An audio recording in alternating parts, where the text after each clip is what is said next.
Okay, thus far, first half of the meet, for you, the story or moment of the meet at Saratoga. Yeah, I mean, it was good to see Chad get a Whitney in a racetrack that's considered his home track. Growing up in Mechanicville, it was awesome seeing Sovereignty. You get to see a Derby winner. That's always a lot of fun. But for me, it was Riley Mott getting his first grade one.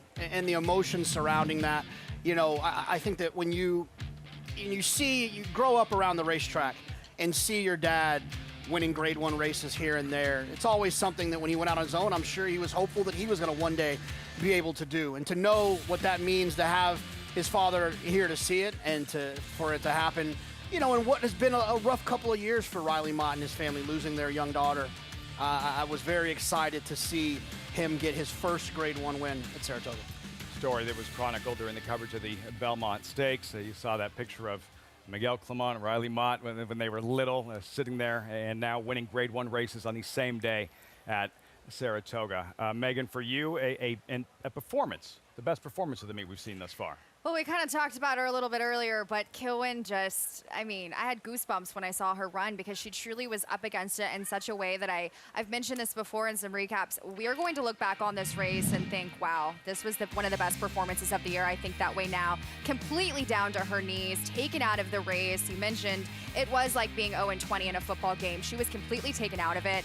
And not just that, but we'll see her come back finishing here. She's all the way widest of all of these fillies. Ton of dirt in her face trying to close and make up ground, and just gets it at the wire. So much heart and determination goes into running a race like that. And of course, you can see her jockey very excited there, but another grade one win for them. And of course, Echo Sound for the same connections. It's one of those days where horse racing kind of, I don't want to say humbles you, but you never know what's going to happen. And it was kind of one of those races where we saw a filly really kind of come into herself. These 3-year-olds progress, and she just did such an incredible job. So congratulations, team. That was one of my favorite performances I've seen all year.